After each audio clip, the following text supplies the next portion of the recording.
tonight's update, we have a bit of an open concept thing going on behind the kitchen cupboards.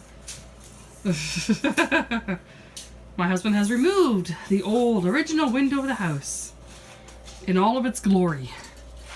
He's actually borrowing the receptacle from here for his vacuum cleaner on the other side. We are hoping and praying the cupboards do not fall down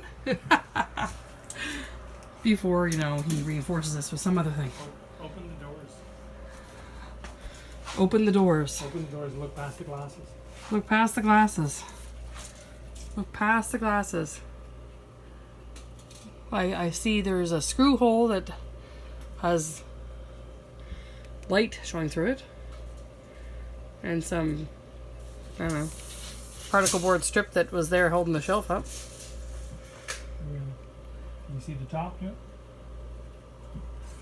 Top of the Oh doors? yeah, above the, oh yeah. All along this line. That's oh, okay, so the shelf was nailed into that strip and Yeah, now the strip's coming apart. yeah. Ah, okay. So we'll be emptying these cupboards as soon as possible. Removing all the contents before they fall on the ground. While my husband's measuring up his new studs he's putting there. Well, there was 9 studs in this wall, and Yeah. 2 of them were 16 inch on center, which Yeah. makes it really interesting when you're doing drywall. Yeah. So I'm gonna fix that. There's the old window over there. and there's my non-existent washer and dryer. You can see right there. This is how this all got started. I know. I just wanted a new washer and dryer and some new drywall. I don't know how it turned into this. Well, it makes it pretty easy with that electrical box in there now, since there's nothing impeding you from doing that. That's right. This one. Hmm? This one. Yes, I need to drill holes through the stone, Yeah, through there the you joists here. go. Yeah, there you go. So, and this is the one I had already connected that I had to take off because this was going through The window. the old window. Oh, yeah. Oh, so that one doesn't work anymore? No. Yeah. Well, does work. not right now. Yeah, I thought your vacuum was plugged into that one. No, I was plugged into the kitchen. Oh, okay. Every kitchen, on that side every of the kitchen outlet is on its its own, right? That's the one for the bathroom. which is how it's the supposed GFI above the sink. I gotcha. Yeah. That's what why we you end had up on was this the- side. was the range On the was laundry connected side. to the range hood, which was connected to a kitchen outlet, which is wrong on many levels. Yeah, there's a lot of stuff going And then on. there was a screw that was going right through the outlet box, and the ground wasn't connected to the box itself. And I lost count on how many things were wrong with just the one outlet. So, yeah, that's, yeah, that's where we're at right now.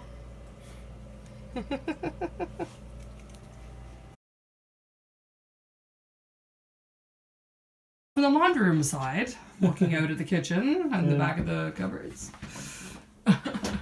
As far as mice are concerned, I think this is this is the road and highway right there. Oh yeah, the two boards don't actually See, touch. so they don't touch, and that is lots of room for them to travel. So Yeah. I fill it with spray foam, but the whole thing is going to come down, so I'm not going to bother with that. Yeah, when we take off the kitchen cupboards, that all those boards are coming down But see and it'll be here, drywalled. that's the, Huge gap. yeah. I mean, this goes up here, this doesn't. So this is open, Oh. and that's right next to the stack. So I wouldn't be I Oh. wouldn't be surprised if they're coming through the basement and going up there. Huh. So anyway, that's all gonna. I got 3 cans of spray foam, so I'll do all the wall here, but I'll do it from the other side. Mm-hmm. So I'll just. get So this the drawer glides are in at the bottom, I see, and the drawer glides are in at the top. Yep. So the top ones are there, and the bottom one's down there in the middle drawer. Yep.